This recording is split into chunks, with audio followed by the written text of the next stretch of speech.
চরিত্রহীনের দিকে, কোন লম্পট, কোন মদখোর, নেশাখোর, গাঞ্জাখোরের দিকে কোন কুকুর বিড়াল জানোয়ারও বেটা ফিরে তাকায়।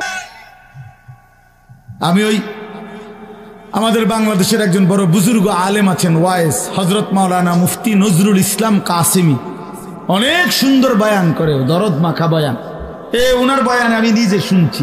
উনি বলছে শুকর সকালবেলা যখন ঘুম থেকে ওঠে, উনার বয়ানে তো শুকর চোখ একসাথে মেলে না, মানে আমরা যেমন চোখ খুলি না ঘুমের থেকে, শুকর একসাথে চোখ মেলে না, মানে পুরাটা খুললে লায় না আর কি, একটু একটু করে খোলে, একটু এরকম আস্তে আস্তে চোখ মেলে, মানে একটু একটু করে চোখ মেলে।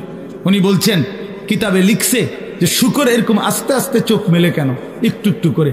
শুকর বারবার বলে এই চোখ মেলবার সময়, আল্লাহ আমারে কোনো বেনামাজি, কোনো নাফরমান যেন আমার চোখে না পড়ে, এই জন্য আস্তে আস্তে চোখ মেলে। আপনার কোনো নাফরমান বেঈমান যেন আমার নজরে প্রথমেই না পড়ে, এই জন্য সে আস্তে আস্তে চোখ মেলে। আমি হুজুরের বয়ানে শুনছি। তোমাকে শুকরে ঘৃণা করে, কুকুরে ঘৃণা করে, তাহলে বলো বাবা, নেন নেন পানির জগ নেন, মগটা নেন। তাহলে এই জন্য বাপ কেন নামাজ পড়ো না? কারো কাছ থেকে ইজ্জত পাইছো? একটা ছেলে বলো যে হুজুর আমি নামাজ না পড়ার কারণে আমারে মানুষ অনেক সম্মান করছে? কেউ পাইছো কিনা একটা ইজ্জত? তাহলে এটা কি ধরনের জীবন তুমি বুঝো না? আমরা বুঝি না আমার ঘরে মানুষ মহব্বত করে না করে না, এটা আমি বুঝি না? কথা কও না দুলা, আমি এটা বুঝি কিনা? তুমি বুঝো কিনা? তো মানুষের অনুভব হয় না? এটা তো অনুভব হওয়ার বিষয়, যে আমার তো একটা বুঝ আছে যে মানুষ আমারে ভালোবাসে কিনা, ঠিক কিনা বলেন না কেন? আমারে এই হাজি সাহেব যদি মহব্বত না করতো তো আমি প্রতি বছর আইলাম কেন? 50,000 টাকার জন্য নাকি 1 লাখ টাকার জন্য? এখানে আমি মেয়ে বিয়ে দিছি এখানে মিয়া, তাইলে ভালোবাসার জন্য, আল্লাহর জন্য, মহব্বতের জন্য। তাহলে বুঝা গেল তোমরা ছেলেরা, বাবা আমি রাত হয়েছে এই জন্য দেরি করতে চাই না, তোমরা একটা ছেলে হইলো ভাইবো, তুমি ইনসাফের সাথে তোমারে মানুষ ভালোবাসে কিনা, এই সমাজের মানুষ তোমার দিকে তাকাইলে কি মনে করে তুমি বুঝো না? তুমি বুঝো না ভাইয়া? কে পাইছো নামাজ না পড়ে? নারী দেখতে দেখতে, উলঙ্গ ছবি দেখতে দেখতে অর্জনটা কি? অর্জনটা কি? কিচ্ছু না, ধোকা, ধোকা খাইছো। এই জন্য আগামীকাল রাত আমি অনুরোধ করলাম, আগামীকাল শবে বরাতের এই রাতে আলাদা আলাদা, শবে বরাত উৎসব না, শবে বরাত অনুষ্ঠান না, শবে বরাত বিরিয়ানি না, শবে বরাত খিচুড়ি না, শবে বরাত জিলাফি না, শবে বরাত ইবাদত। কথা বলেন কি? সবাই বলেন কি? এটা ইবাদত বেটা, ইবাদতের জন্য, এটা নফল বন্দেগীর জন্য। প্রত্যেক বছর আপনারে এশার নামাজের পরে 2 ঘন্টা প্রতি বছর শবে বরাতে, এশার পরে শবে বরাত, এটা বুঝাইতেই আছে। তো আপনি অন বুঝছেন না, এটা এখনো বুঝছেন না? আপনি আমল করবেন তাহলে কোন বছর শুরু করবেন? কোন বছর? আপনার প্রত্যেক বছরে ওয়াজে কইতে বিটা, আমার কথাটা বুঝছেন নি আপনি? আপনি এটা বুঝছেন না, তো এটা না বুঝার কি আছে? বলেন চাচা, এটা না বুঝার কি আছে? সহজ কথা, যে সন্ধ্যা থেকে নিয়ে ফজর পর্যন্ত আপনি আল্লাহর ইবাদত করবেন, ঠিক আছে না কথা? কতক্ষণ জিকির করবেন, কতক্ষণ তেলাওয়াত করবেন, কতক্ষণ বারবার দোয়া করবেন, বারবার 2 রাকাত, একবার 4 রাকাত, একবার 12 রাকাত, একবার 6 রাকাত, আবার কাঁদেন, আবার দোয়া করেন, প্রয়োজনে একটু বিশ্রাম করেন, রাত্রিবেলা সেহরি খান, তসবিহ পড়েন, আল্লাহর কাছে দফায় দফায় দোয়া করেন। বান্দা, নবীজি বলছে উম্মত দোয়া করে কখনো ক্লান্ত হইও না। দোয়া করতে করতে যা কইছি হুজুর একবারে লম্বা করে বিস্তারিত সব কইয়া লইছি আল্লাহরে, না না, আল্লাহ বলছে বান্দা বারবার বলো, বারবার বলো, বারবার বলো, বারবার বলো, তুমি বলবা যতবার আমি শুনবো ততবার, আমি শুনবো ততবার, তুমি বলতে থাকো, তুমি বলতে থাকো। ফাওয়াল্লাহি লা ইয়ামাল্লাল্লাহু হাত্তা তামাল্লু, আল্লাহর নবী বলেন, বুখারীর হাদিস, আল্লাহর কসম উম্মত তোমরা চাইতে চাইতে ক্লান্ত হয়ে পড়বা, আল্লাহ দিতে দিতে ক্লান্ত হবে না, আল্লাহ ক্লান্ত হয় না, তুমি বলতে থাকো। তাহলে সারা রাত প্রত্যেকে মসজিদে, বারান্দায়, ঘরে আপনার যেমন সুবিধা হয় যার যেমন সুবিধা হয়, যে যেখানে যতক্ষণ কুলায়, সবাইরে বরাবর করার কি দরকার? বরাবর করার কি দরকার? বয়স্ক মানুষের শরীরের সক্ষমতা আর জওয়ানের সক্ষমতা বরাবর। তাইলে এই জন্য আপনাদের ছেলেরা তোমাদের কাছে বাবা অনুরোধ করছি, সবাই না বুঝলে অসুবিধা নাই, একজন যদি বুঝো তো তোমার জন্যই আমি বললাম, নিজের ফিকির করো বাবা, গুনাহ থেকে ছাড়ো বাপ। জীবনটা সুন্দর না করলে আমরা মরেই যাব, এটাই সত্য। কত কিশোর, কত নওজোয়ান বাবা কবরে চলে গেছে বাপ। তুমি নিশ্চিত তোমার এই জওয়ানি থাকবে না, 3 অবস্থা হবে, হয় তুমি বৃদ্ধ হয়ে যাইবা, নয়তো রোগ, কোনো বড় সড়ো কোনো রোগ আইসা তোমারে দুর্বল করে দিবে, আর নয়তো মৃত্যু এসে তোমারে থামাই দিবে। তুমি এক অবস্থার উপরে 30 বছর থাকবা না, তুমি এক অবস্থার উপরে 20 বছর থাকবা না বন্ধু।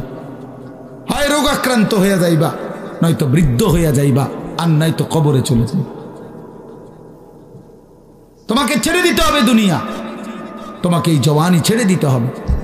এই জন্য আমি অনুরোধ করছি, প্রত্যেকটা নওজোয়ান আগামীকালকে রাত্রে জাগার সিদ্ধান্ত নাও। বলো ইনশাআল্লাহ, তোমার মতো করে দিনে প্রয়োজনে একটু ঘুমায় নাও, দিনের বেলা জোহরের পরে আসরের আগে একটু বিশ্রাম করে নাও, কোনো অসুবিধা নেই। রাত্রি যাতে জাগা যায়, মানে রাত্রি একটু বেশি জাগবার আশায় দিনে একটু বিশ্রাম করে নেন। মানুষ বড় পরিশ্রম করার আগের থেকে তো প্রস্তুতি নিয়ে নেয়। সেনাবাহিনীওয়ালারা বলে আর্মির ট্রেনিংয়ের মধ্যে কঠিন প্রশিক্ষণ, সহজ যুদ্ধ। কঠিন প্রশিক্ষণ, যুদ্ধ সহজ। তাইলে একটু প্রস্তুতি নিয়ে রাত্রি জাগার জন্য যদি আমরা চেষ্টা করি, আর বারবার দোয়া, ইস্তেগফার, কান্নাকাটি, গুনাহ মাফ চাই, তা আল্লাহ তাআলা ভীষণ খুশি হবে, ভীষণ খুশি হবে। পরের দিন রোজা রাখলে, রোজা তো আলহামদুলিল্লাহ প্রত্যেক আরবি চাঁদের 13, 14, 15 আল্লাহ নবী সাল্লাল্লাহু আলাইহি সাল্লাম রোজা রাখতেন। এই আজকে বৃহস্পতি, শুক্র, শনি, আলহামদুলিল্লাহ আমরা আজকে রোজা রাখছি। আগামীকাল পরশু আমাদের রোজা রাখার, বাসার বিবি বাচ্চা ওরাও রোজা রাখছে। তো এই জন্য মাদ্রাসার ছাত্র উস্তাদরা রোজা রাখছে, তো এটা আমরা শুরু করে দিছি আলহামদুলিল্লাহ। এই জন্য বললাম রোজা রাখার চেষ্টা করলে, মাহে রমজান আমাদের সামনে, আল্লাহ তাআলা বড় বেশি মহব্বত করে বলছে, বান্দা রমজান কদর করলে আমি ওয়াদা দিলাম 1 মাসে আমি তোমাদেরকে মুত্তাকি বানিয়ে জান্নাতি বানিয়ে দেব। জান্নাতি বান্দা আমি জান্নাত দিতে চাই, বান্দা আমি জান্নাত দিতে চাই। আল্লাহ তাআলা কোরআনে কতভাবে বলছে, কতভাবে যে আমার বান্দা আমি জান্নাত দিতে চাই, তুমি নেও বান্দা। ওয়াসারিউ ইলা মাগফিরাতিম মির রাব্বিকুম ওয়া জান্নাতিন, আল্লাহ বলে আমার বান্দা জলদি আসো, আমার থেকে মাগফিরাত নাও এবং আমার জান্নাত নাও। ধরো বান্দা ধরো, আমি দিতে চাচ্ছি তোমারে। আল্লাহ নবী সাল্লাল্লাহু আলাইহি সাল্লাম বলছে, হাসরের ময়দানে আল্লাহ জাহান্নামে ফেলে দেওয়ার পরেও ফেরেশতাকে আবার বলবে, ফেরেশতারা আখরিজু মিনান নার মান কানা ফি কলবিহি মিসকালু হাববাতিন মিন খারদালিন মিন ঈমান। আল্লাহ বলবে ফেরেশতারা, এই যে জাহান্নামে যাদেরকে ফেলছো ওদের ভিতরে আবার তালাশ করো, যদি আমার এমন একজন বান্দাও পাও যার দিলের মধ্যে 1 বিন্দু সরিষার দানা পরিমাণ ঈমান বাকি আছে, তো তাকেও জাহান্নাম থেকে তুলে আমার জান্নাতে দিয়ে দাও। কি পরিমাণ আল্লাহ পাক জান্নাত দিতে চায়। আমরা হাদিসে পড়ছি, আল্লাহ নবী সাল্লাল্লাহু আলাইহি সাল্লাম বলছেন, 2 ব্যক্তিকে আল্লাহ তাআলা জাহান্নাম থেকে উঠাবে, জাহান্নাম থেকে তুলে আনবে, তুলে আইনা মাঝখানে জান্নাত এবং জাহান্নামের মাঝখানে খালি জায়গায় রাখবে। রাখবার পরে, মানে বসাইবার পরে, একবারে হাদিস এটা, বসাইবার পরে আল্লাহ আবার বলবে ওই 2 জনকে, যাও জাহান্নামে আবার ঝাঁপ দাও, মানে আবার যাও জাহান্নামে যাও না।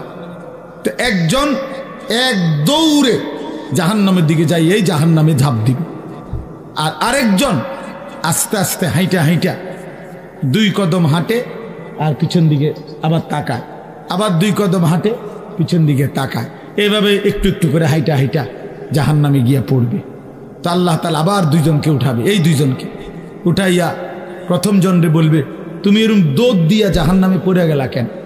সে বলবে, মাওলা জীবনভর আমি আপনার নাফরমানি করেছি, আপনার কথা মানি নাই বলেই তো আমি জাহান্নামী হয়েছি। আজ যখন আপনি আমারে জাহান্নাম থেকে তুলে ওই মাঝামাঝি জায়গাতে রাখছেন, রাইকা আবার যখন কইছেন জাহান্নামে যাইতে, পড়তে লাফ দিতে, তো এটাও তো আপনার একটা হুকুম। চিন্তা করছি জীবনে কোনো হুকুম না মাই নেই তো জাহান্নামী হইলাম, তো আজকে একটা হুকুম মানি। আর এই জন্য আপনার হুকুম মানার জন্য জাহান্নামে গিয়ে লাফ দিলাম। আল্লাহ বলেন আমিও তোকে মাফ করে দিলাম, যা জান্নাতে যা। এইবার আল্লাহ তাআলা বলবে দ্বিতীয় জনকে, তুমি এরম করলা কা, তুমি কি তা জানে পিছে পিছে কি চাইলা? তো সে বলবে মাওলা আমি তো জাহান্নামী, আমার আযাব তো হচ্ছিলই, তো আপনি যখন আমার এই জাহান্নাম থেকে তুলে এই খালি জায়গায় আইনা বসাইলেন, আমি ভাবছি আপনার মায়া লাগছে, আমারে দয়া করবেন, আমি মনে করছি আমারে মাফ করে দিছেন বা মাফ করে দিবেন, এই জন্য উঠাইয়া আনছে। এখন আবার যখন আমারে জাহান্নামেই পড়তে কইছেন, যেন আমি একটু একটু আগাইয়া পিছন দিকে চাই, আপনি কোনো ডাক দেননি, আপনার মায়া জানি আবার লাগেনি কোনো, আপনি আমারে ডাক দেননি। তো আল্লাহ তাআলা বলবেন বান্দা আমি তোকেও মাফ করে দিলাম, যা তুইও আমার জান্নাতে যা। এইভাবে আল্লাহ তাআলা বান্দাকে মাফ করতে চায় বাপ। এই জন্য হে চাচা সুন্দর কথা বলছে, দেখছো আর কি করতে হবে, এটা কিন্তু দিলের কথা, আর কি করতে হবে। প্রিয় নওজোয়ান, আমরা মুসলমান, আমরা মুমিন, আমাদেরকে আল্লাহ জান্নাত দিতে চায়, মাফ করতে চায়, জাহান্নাম দিতে চায় না। আমাদের নবী সাল্লাল্লাহু আলাইহি সাল্লাম বলছেন উম্মত আমি তোমাদেরকে জাহান্নাম থেকে কিভাবে বাঁচাইতে চাই। নবীজি একটা উদাহরণ দিছে, ওয়া আনা আখিযুম বিহুজাজিকুম। আপনার দিকে আসেন একটু আগান, এনে বসেন না, আগাই বসেন। মানে কেউরে যদি আমি ফিরাইবার জন্য যে হাতে ধরে বললাম ভাই আয়ালাও তুমি যাইও না ওইদিকে, তো সে বলে টান দিয়ে হাত ছাড়াইয়া ফেললো, বুঝেন নাই? এবার আমি তারে বললাম যে ভাই কাঁধে হাত দিয়ে, ভাই ভাই ভুল করো না, আগুনের দিকে যাইও না, আও তুমি ফিরে আসো। তো সে আমার হাত কাঁধের থেকেও আপনার সরাইয়া ফেললো, সরেন মিয়া, আমারটা আমি করুন, আপনার কি? তো আমার হাতে ধরা হাতও কি করে দিল, ছুড়ে দিল, ফেলে দিল, কাঁধে রাখা হাতও ফেলে দিল।